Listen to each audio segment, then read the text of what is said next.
test? Test. Okay. Test. Okay, perfect. All right.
Can't have too many things. Oh. Okay. All right. Hello, everybody. Hello, everybody. Hi. All right, let's give just talk amongst yourselves for like a minute more. Just got a few people coming in. I'm making them feel uncomfortable. Watching. Come on and take a seat, everybody. All right. So welcome back to campus for those who have been here before. And actually, can I get a show of hands of how many people have been here to a Connext before? Oh, wow. That's probably at least half, maybe more. Let's do it the other way. How many have not been? This is the first time here.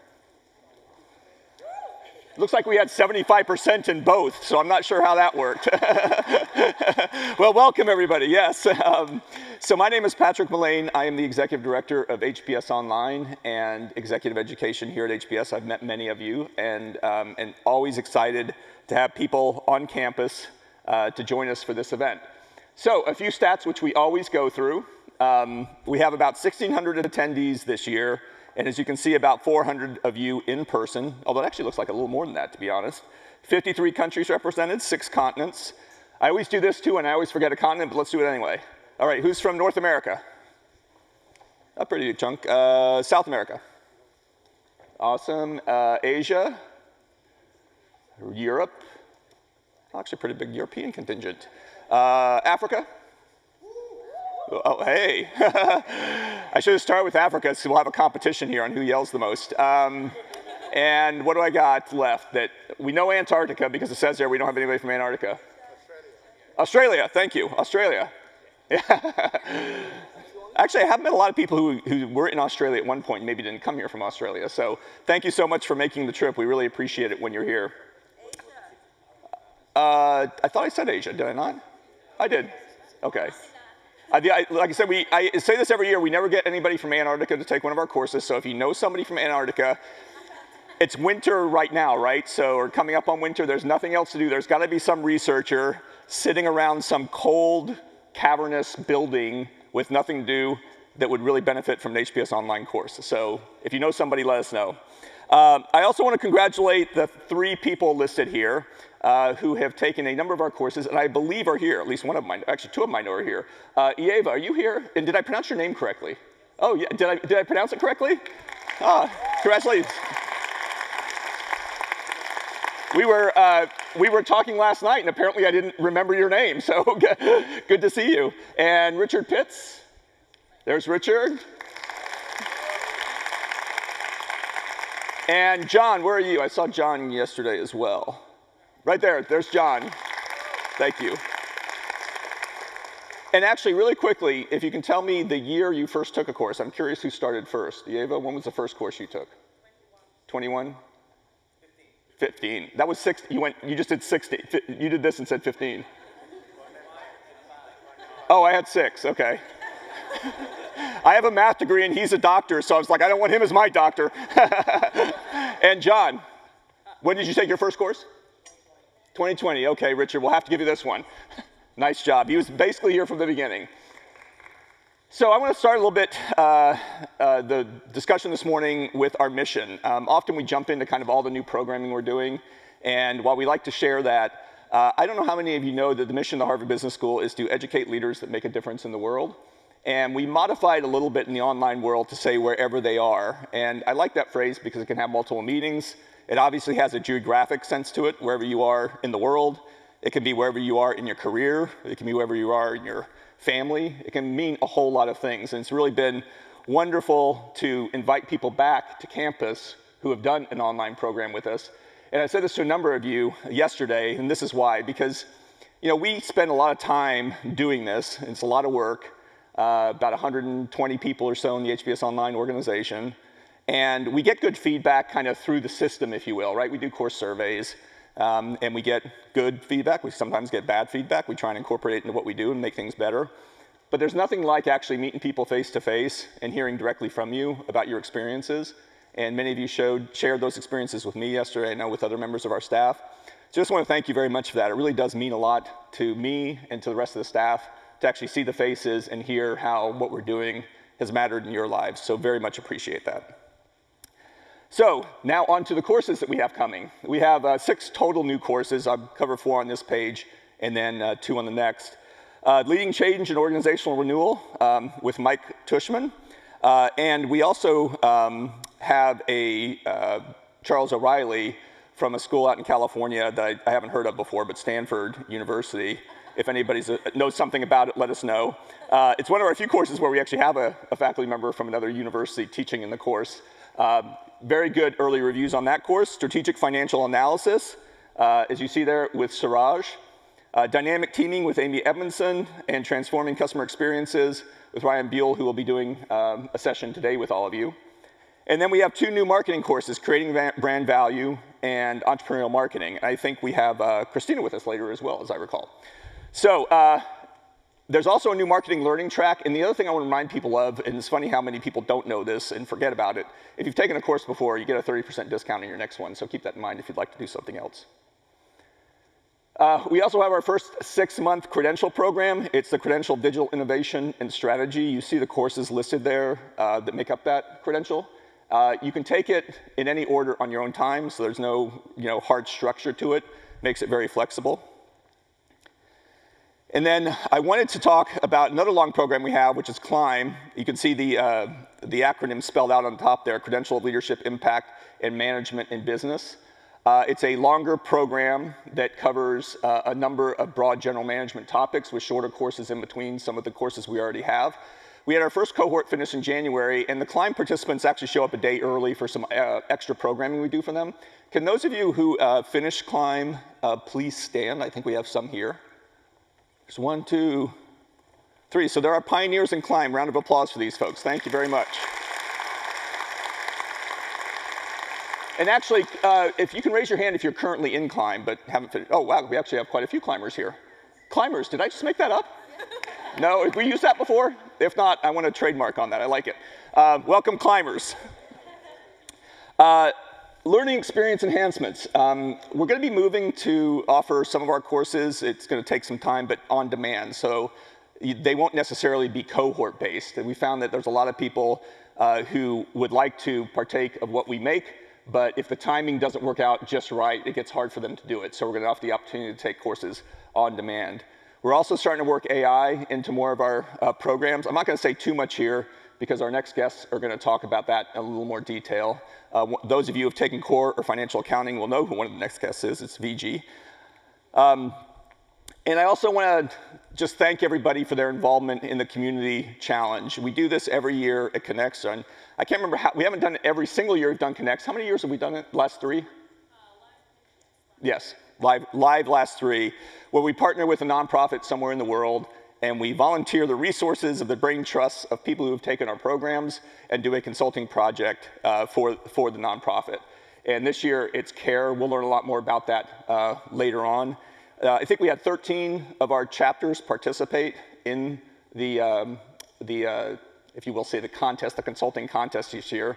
And the 3 finalists will be duking it out on this stage later today, and we'll find out who's the winner to work on the project with CARE over the next few months. So tips to navigate the day. First of all, in fact, let's do this now before I forget. I do this every year. Everybody remember this? We do a selfie. We do 3. Right side, left side, your right, center, and the other side.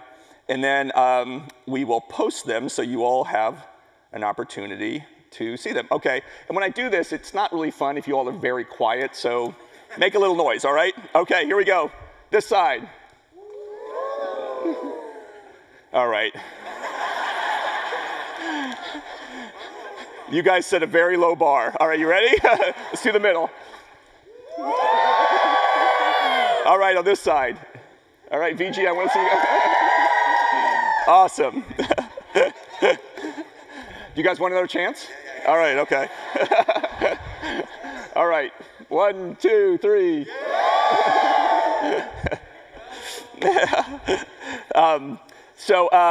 The HBS Coop is, I never finished my thought on the top one.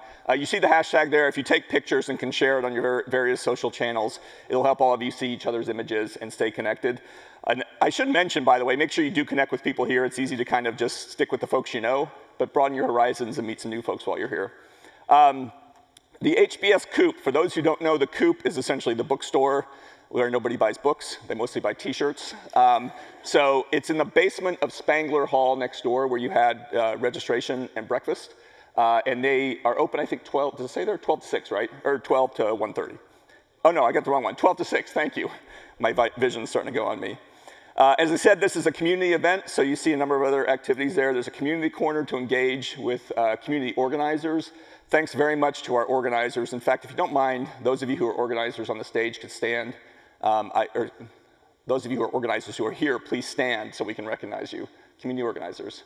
Thank you very much to all of you. It is amazing, thank you everybody, it is amazing how vibrant our community is for groups of people who, for the most part, only know each other through the Common Connection online course. So if you have the opportunity to connect with a community in your area, please do. The credential of leadership, impact management, and business. I just talked about it, about Climb. We'll have some people available to talk to you about that from our program advising team. HBS Online for your organization. This is something that a lot of people aren't aware of. If you like what you learn from us, often you are in charge of people or in a business that you might see could use some of the education we deliver. We actually do kind of a business-to-business relationship with companies who might want to use our courses to help upskill employees. So please let us know if we can help with that. And also executive education, the other half of my job. There will be people up here who can talk to you about that. Primarily our executive education programs are here on campus. About 20% of the campus is dedicated to executive education. We have 515 beds in a unique arrangement that allows you to study with peers and then walk to your classroom across campus. It's a wonderful experience. Oh, I went backwards. Sorry about that. All right, so are we ready to go on to our next part of the event? All right. You guys applauded like, yeah, Patrick, get off the stage, let's move on. Okay, so I'm gonna introduce Amy, who is the editor-in-chief of the Harvard Business Review. She's going to be speaking with VG and the 2 chairs up here about AI, but I do wanna, forgive me for reading here, but I do wanna give Amy her due in her introduction. So, Amy is the editor-in-chief of the Harvard Business Review, where she oversees editorial content and strategy across the magazine, digital platforms, books, and events. She's also vice president and executive editorial director of Harvard Business Publishing, leading the editorial strategy and content development for Harvard Business Publishing's corporate learning and higher education divisions. A champion of workplace equity, she's the founding co-host of HBR's award-winning Women at Work podcast, which recently celebrated its 10th season.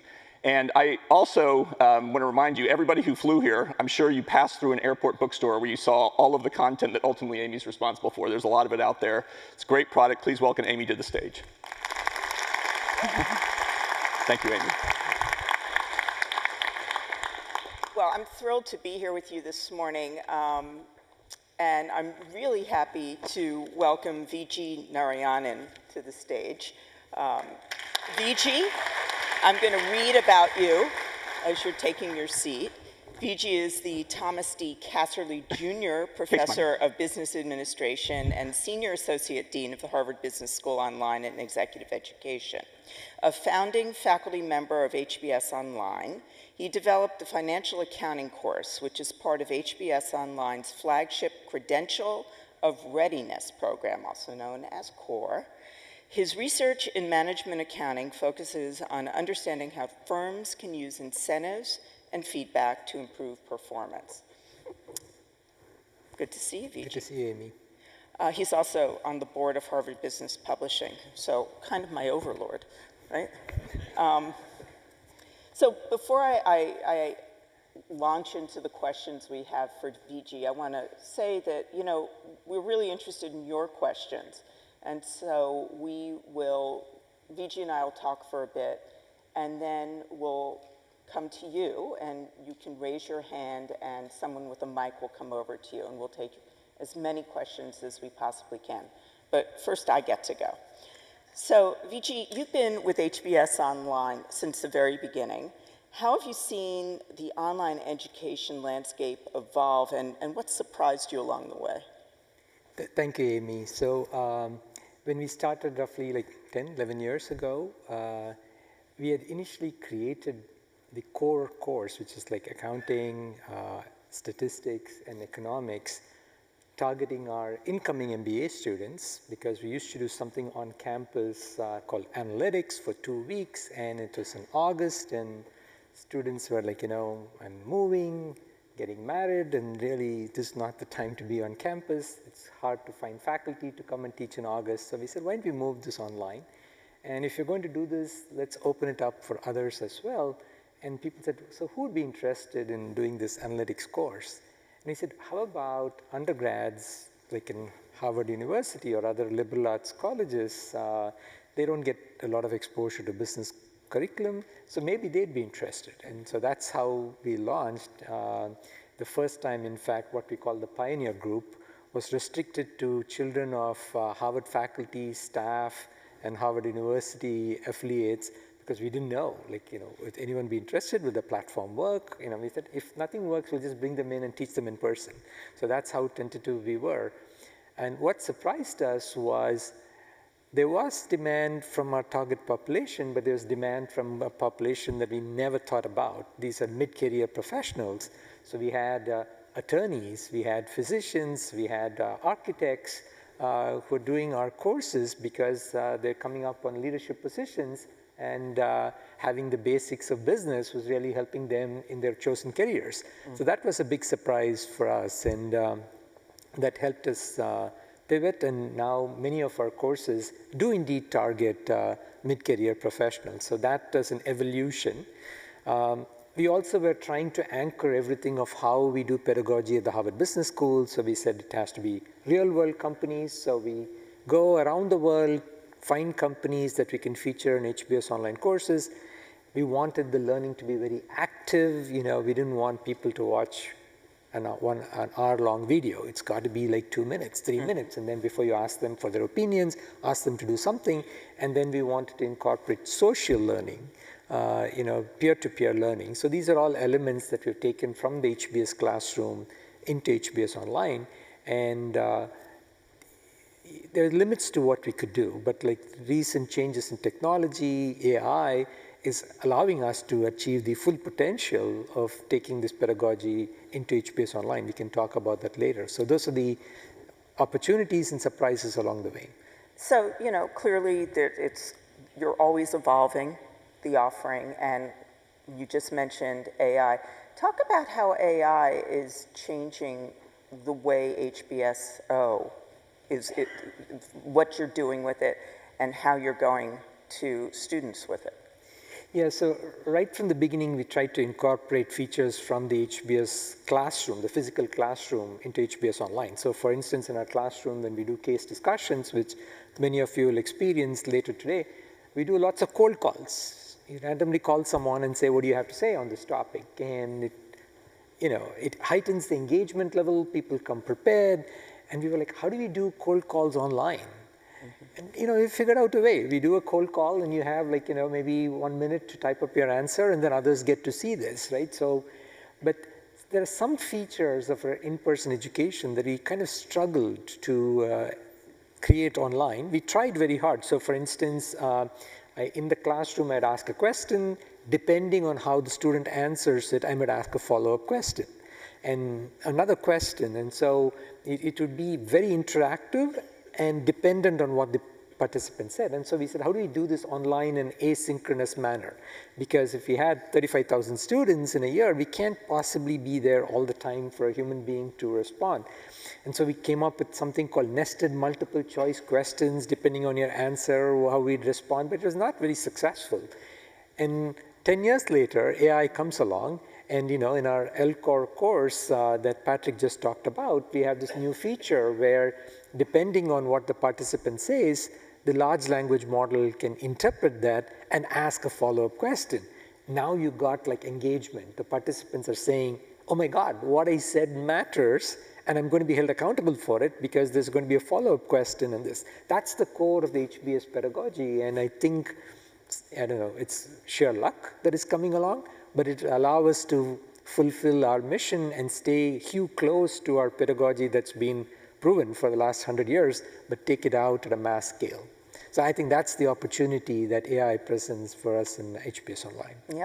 Yeah. So HBS, it offers you heard Patrick talking about it, a robust suite of non-degree learning opportunities from HBS Online to executive education to Harvard Business Publishing. Talk about how these offerings complement one another and serve different learner needs. Yes, so Patrick referred to our mission to educate leaders, but also to make a difference in the world, but also wherever they are. And wherever they are, we talked about one dimension is where in the career they are. They might be undergraduates, they may be mid-career professionals, but also geographic, right? Wherever in the world they are, and not everyone can come to campus. And so we have outreach where we try to take our content and pedagogy through different channels. And certainly HBS Publishing has been a tremendous in this, where not just our cases, but cases from around the world go to higher education through HBS Publishing, Harvard Business Review, your journal. We're trying to impact leaders all over the world. So there's so many corporate learning at HBS Publishing as well. So these are all channels through which we try to impact the world, but they're highly complementary. So for instance, in the MBA program, the first-year accounting course that I just taught, we created a tutor bot.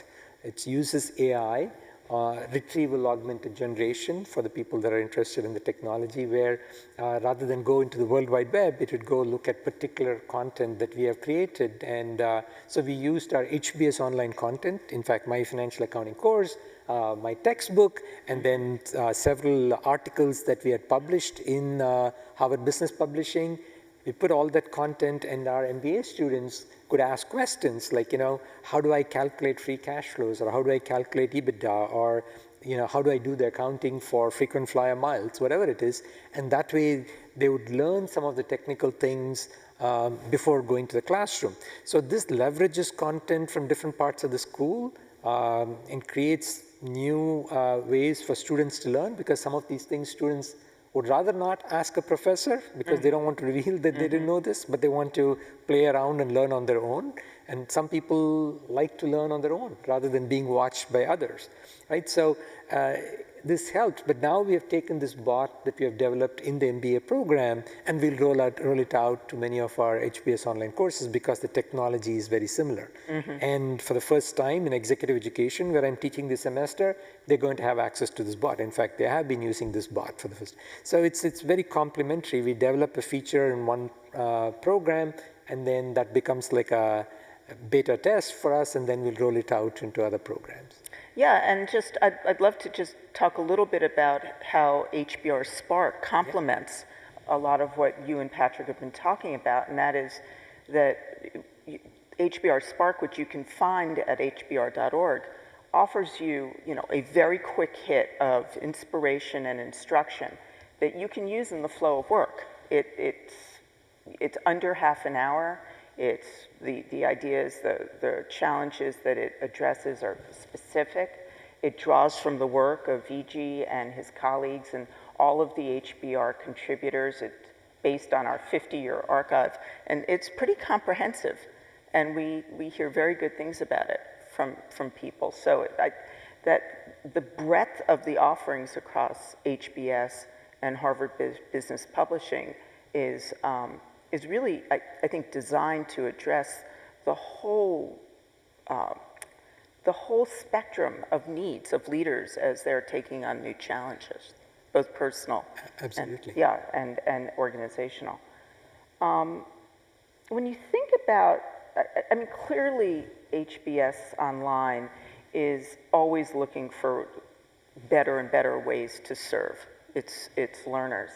What are you excited about for the future with HBS Online? So, I look at this and go back in time to like maybe 1636 when Harvard University was founded, and I seriously doubt that a bunch of people got together in a room and said, how do we deny education to 90% of people who'd like to learn from us? That couldn't have been, it's a bug, it's not a feature or exclusivity, right? And so if we have content and knowledge that we think would be useful, we have an obligation to take it all over the world. Relative to the potential, we are tiny.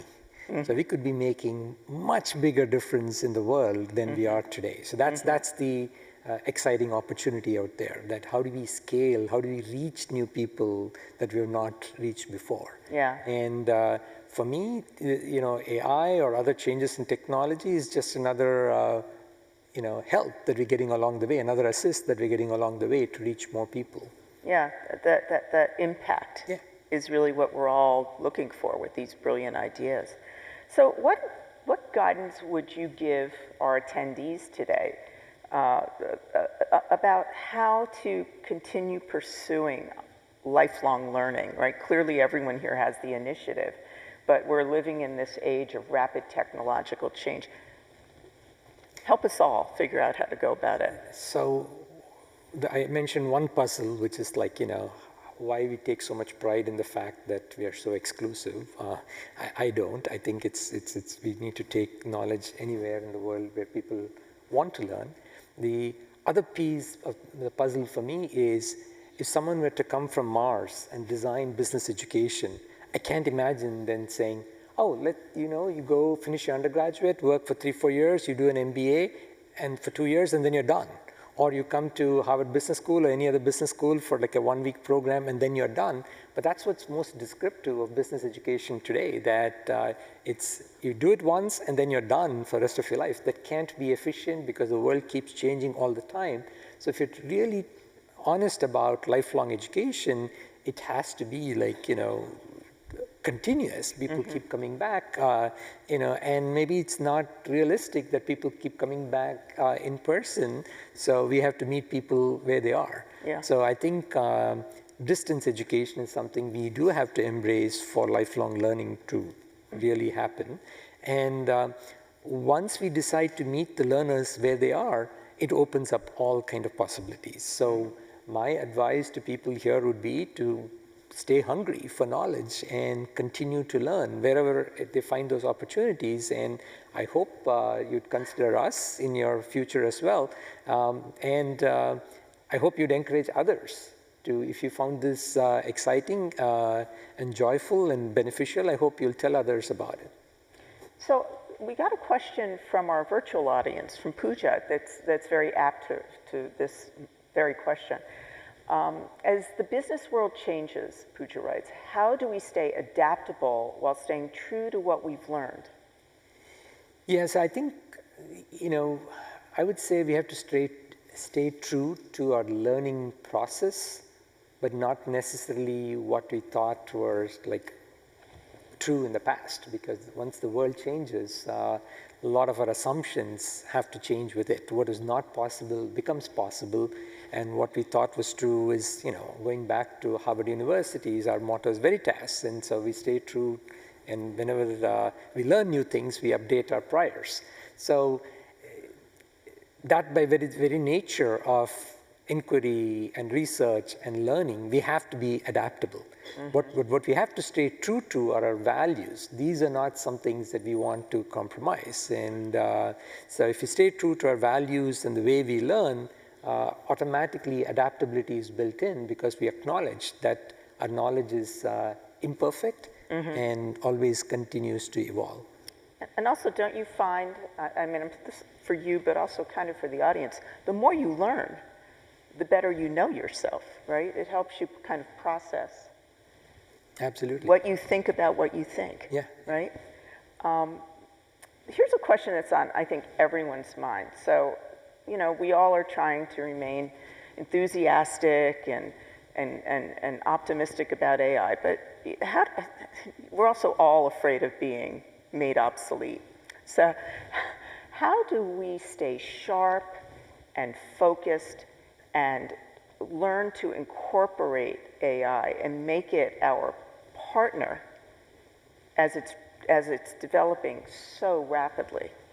Yeah, I think experimentation and playing, dabbling in AI, it's sort of like learning by doing is the way to do it. I think, of course, it's going to be disruptive. I don't want to sugarcoat anything. There will be large changes. A lot of things that are currently done by humans will be done better by AI. But we are very adaptable people. This goes back to the previous question that was asked. So we will find other ways to engage ourselves and add value to each other.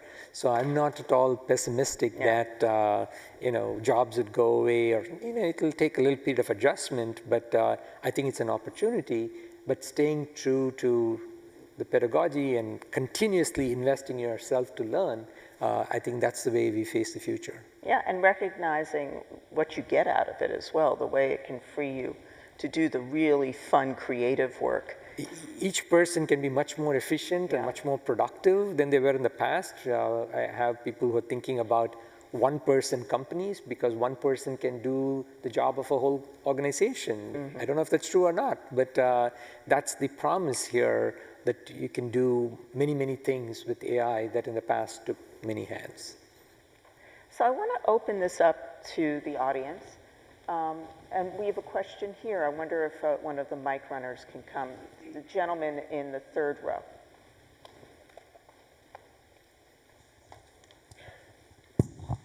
Good morning, and good morning, everyone.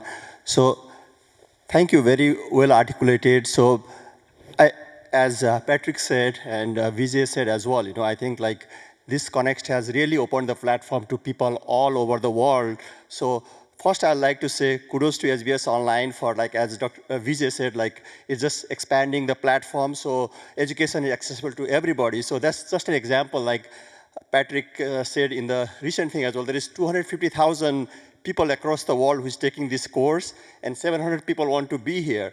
So kudos and big round of applause to all the participants and HBS, because without this thing, none of us will be here today in this room, So thank you for the visionary who thought about this course, who dissipated the knowledge and everywhere. So my question goes along the line of the leading the digital future, So we're talking about the past, how you created this course, created this content. And I'm one of the example. I come from one of the remote part in Nepal, became a physician, did MBA, and still did like 7 courses from here and 3 specializations from the HBS Online. So this has definitely helped me manage my leadership and physician leadership in where I practice. So as Vijay said, like, it's accessing a lot of mid-career, beginning career, and all over. So as we go in the future, like remember how there was Google and we'll ask question to Google. Now people don't ask question to Google, they ask AI, you will get a better answer. So how can we make HBS as the future of a digital future? If I have some leadership or management question, how can I access Harvard leadership platform somehow, use the digital future? For example, if I have negotiation question, leadership, management, and a small tidbit size question, how can I incorporate that and then get an answer? So is there a way you are thinking about that? And I want to give kudos, like you are definitely evolving. Last year you said like the course will be available for people who were studying in the past, but they're not any longer students. So I think having that continuous access will definitely give a continuous learning. And my question is, how would you make this learning accessible to everybody in a small bite size? And at the same way, can you create like real or even like TikTok type of HBS, small bite-sized things that the world can access in a better way? Thank you. Thank you. So, this is a terrific question. And here's something we are trying to do. I don't know how long it would take, but because we've set ourselves a very challenging task. Imagine you go to HBS Online and say, I'm a physician from Nepal, and I'm interested in learning about leadership, and this is my specific topic of interest. I want to learn about digital medicine or something. I'm just making up something. And you say, create a course for me, but by the way, I'm a very busy person because I have so many patients to take care of. I have only 5 hours. So I want the highlights of a topic, and you have to create a 5-hour course for me. Another person comes to HBS Online, I'm an architect in another part of the world, and this is the topic that I'm interested in. I think I have 10 hours. We want to be able to create courses on the fly, whether they give us 1 minute, like a TikTok video, or whether they give us 1 hour, or whether they give us 5 hours or 10 hours, because we have this corpus of knowledge available in different formats. We have HBR articles, we have cases, we have videos, we have software, and we should be able to combine these things together and understand your particular learning needs and context and create this course on demand for you. Okay? So that technology doesn't exist today, but we think we can do that. So we are going to form a team, and we are going to go after this and see whether we can develop this. Another aspect of what you mentioned was, after people do a few courses, we want to give people continued access to the courses so that they can sort of query the course content the following way, where the course, you've done it, but you want to be able to ask some questions about, how should I'm an accounting professor, so I'll give you examples. I'm an insurance company, and people paid their insurance in the beginning of the year. How should I recognize revenue for the first quarter based on what has happened?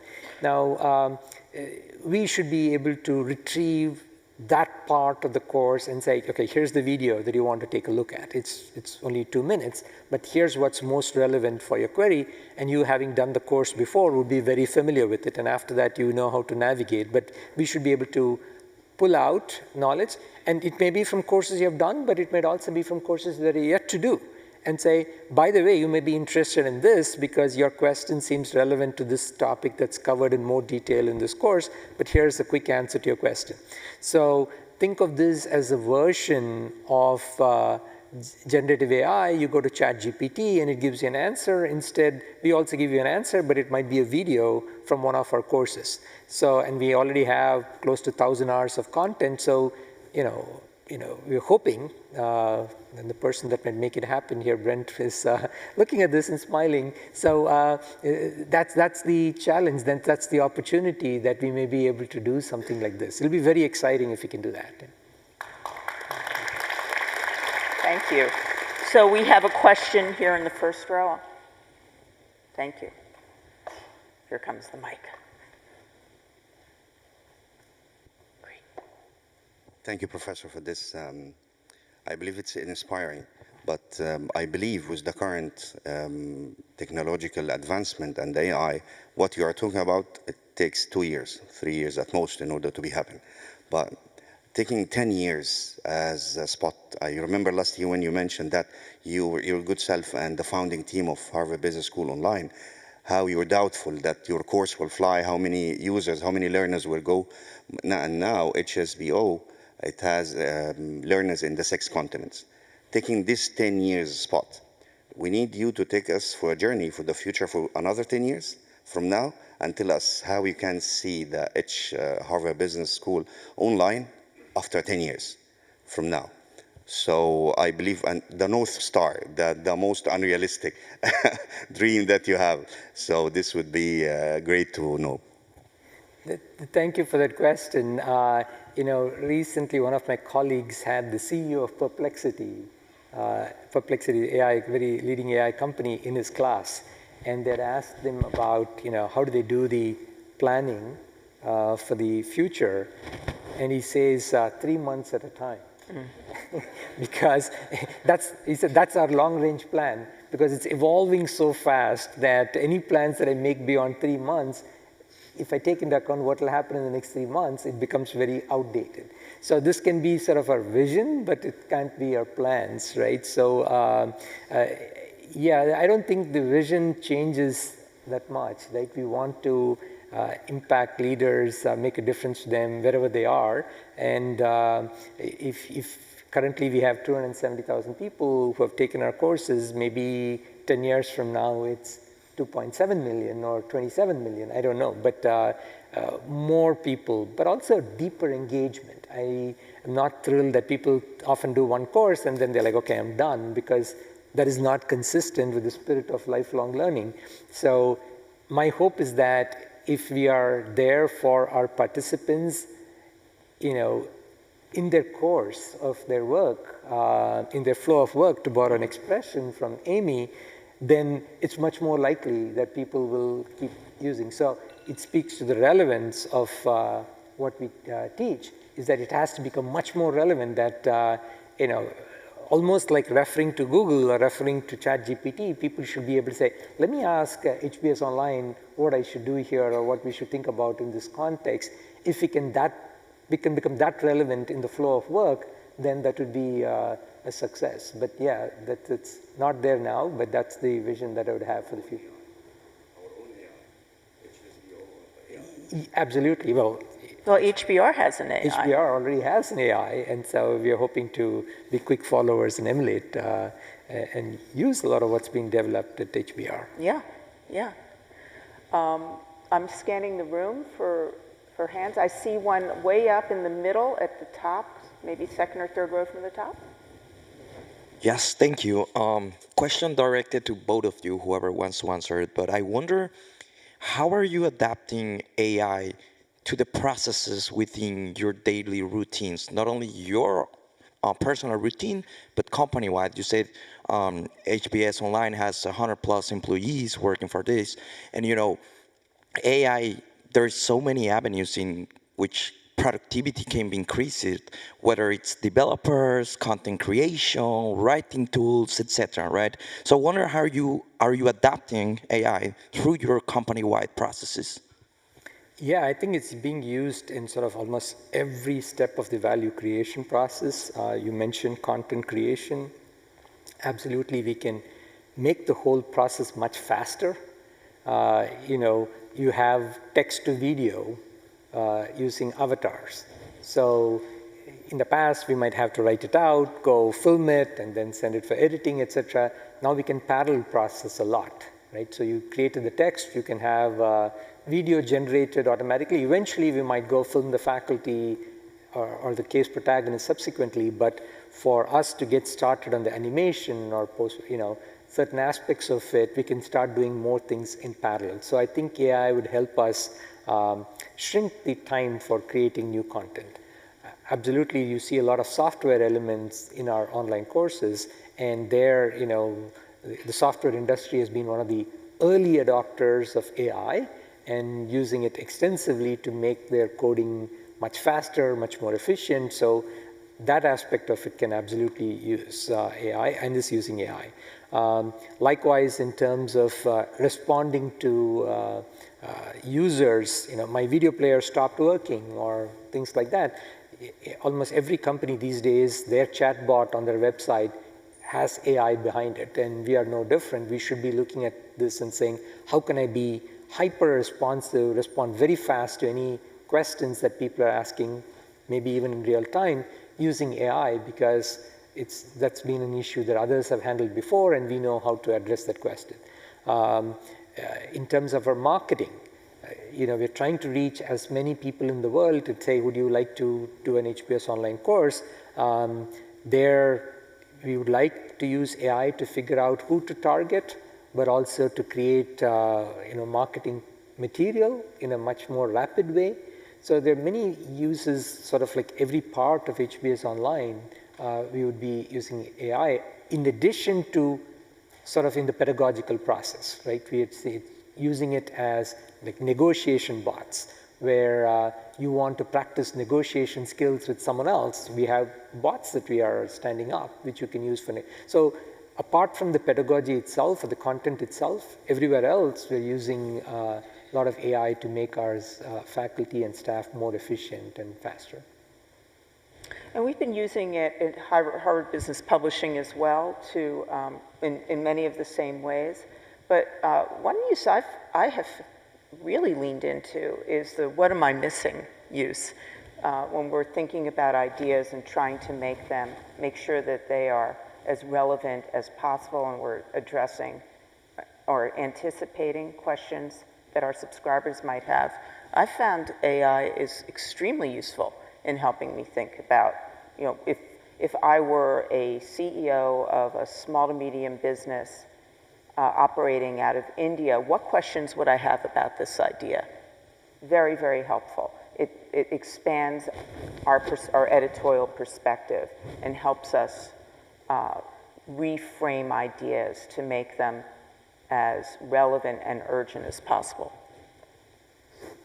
Let's see, a question over there at the top.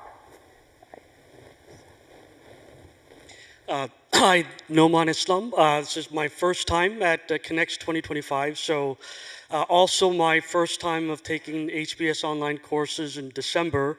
I've taken 5, so again, I really do appreciate the value that I've been able to extract out of it. What's been very apparent is that the journey of learning obviously has changed dramatically. And what I could see HBS Online attempting to become is to be a partner and a provider of that journey. If you look at what I see as an opportunity, that combining the needs of the learner to the provider, the journey is not, take a course, apply it, and walk away. It's throughout the journey of your career and lifespan. And the way I look at HBS Online today, right now it's a fee-for-service model, right? And the real value is, I took a course 5 months ago. 2 years later, I remember Value Stick Framework, and it was about network effects. And I don't recall it, but I have to go back into the content to remember it and then apply it. So if you look at HBS Online today, do you see yourselves moving from the fee-for-service model or to a subscription-based model or a combination of both? Absolutely, we are considering it, and we definitely want to have a subscription complement to the doing one course at a time. For some users, it's still going to be the right thing to do one course at a time. But for some users, they want to have this ongoing engagement. And it's sort of like I still keep my textbooks from 40, 50 years ago when I was in school. I don't know when I'll use it, but these are my prized possessions. And people who come to my office will see the books that are from my doctoral program from 35 years ago still on my shelves, and occasionally I go back to it. I'm so familiar with it, I highlighted certain pages, I want to be able to go back to it. we can be much more powerful with that with our online courses now, that if you have done the course 5 years ago, you're roughly familiar with it, but you want to go back to it and access it, but in the context of the issue that you're facing today. Technology can allow us to do that, and we need to move to a subscription model. So absolutely something that we are working on and hope to be able to come back to you and say, yeah, we have this. Great. Question right here at the corner. Thank you. Hi, good morning, everyone. My name is Swami. I just would like to quickly share a success and inspiring story that with HBS. I'm with Capgemini, and I'm working in a consulting as well as a pro bono world, and I'm into pro bono for past 15 years. During the COVID, I saw many non-profits are struggling to get support and raising the funds and maintaining the things. And I did my graduation in commerce way 30 years ago. So that's where I found core at HBS, and I got inspired, and I wanted to refresh my skills, and I wanted to do pro bono consulting. And when I came for the first HBS Connect, I attended the keynote speech by Professor Julie Batlana, and it was so connected. The issue is not lack of resources. It is about lack of strategy and vision. That's why though we have plenty of resources, we all still experiencing a lot of problems. That's where it's inspired me and connected. I started my nonprofit Conservatics. So here the thing is does HBS have any plans of releasing any short inspiring courses in Coursera? It's about I'm talking about free courses. In Coursera kind of platforms, it need not be as detailed as this one, but at least that will give a quick summary, understanding their realizing their power and how it can be leveraged to empower others. So I learned at HBS is that power is not just money. It is about every resource, connections, everything. So if we can really untap our power, we can make this world a better place to live. So in this regard, if HBS can consider any short courses inspiring people and about the need for leveraging power and any social innovative programs, that will be really helpful. Thank you. Thank you for that feedback. We're certainly very interested and hoping to create more short form content to get to shorter courses. I think that's the need in the marketplace. Doing these long courses, we have close to 30 courses now that are longish, but then we definitely need shorter courses and be faster, right, and create new courses as the demands in the marketplace evolve. So we're definitely evolving in that direction, but we're also thinking about, and Patrick is taking the lead on this, about offering our courses in other platforms. That topic has come up, and we are in discussions and thinking about it ourselves. Thank you. Yes, right in the middle. Yes, Hugh, I'm sorry to point, yes.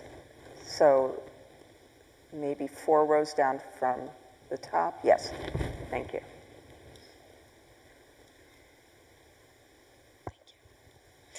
Professor, I have a question for you about AI and financial forecasting.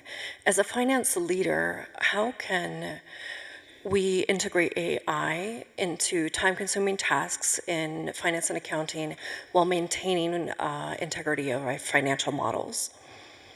Yeah, I think if you are an analyst and you're outside and you're trying to build a financial model of a company's financial statements, we use a lot of assumptions, and you want those assumptions to be as realistic as possible, right? So if you want to say what has been the average growth rate of revenues in this industry, that could be relevant for your financial model that you're building. It's easier, faster, cheaper for one person to go access this information using AI. Initially, when the AI large language models came out, they were pretty bad at doing anything quantitative, right? If even a simple word problem, because if you think about large language models are just predicting sort of what comes next. And so they're like, oh, should I be adding? Should I be subtracting? It's sort of like, tossing a coin and saying probabilistically, maybe I should add. Whereas in accounting or finance, it makes the world of difference whether you add or subtract. So you can't be sort of like tossing a coin. So the early models were not that good at this. But more recently, when these LLMs have evolved, these vendors have been providing more structure and more training to their models, and things are getting better. So I think like in the near future, we will be able to leverage, if not already, a lot of databases and say, go into this database and it's a low-code environment, so you don't have to be good at coding or write like long Python scripts. You can just describe in plain English what you want, and it'll go retrieve, do the data analysis for you and say, here is what I found in the past. So your models are going to be much more informed by data as a result of you being adept at using AI to analyze past data. So I think that's one way in which it helps. Even simple things like, I want to make provision for bad debts. What would be the right amount of provisions I should make? You can go analyze what's happening to your peers. You can analyze what has happened to companies in the past in similar circumstances and use that information to make your bad debt provision. So we can be very informed by past data and contemporary trends that are affecting your peers and reflect that information in your financial models. Great. The woman in the black jacket with the white blouse, right? 5, yes. Hand raised high, thank you.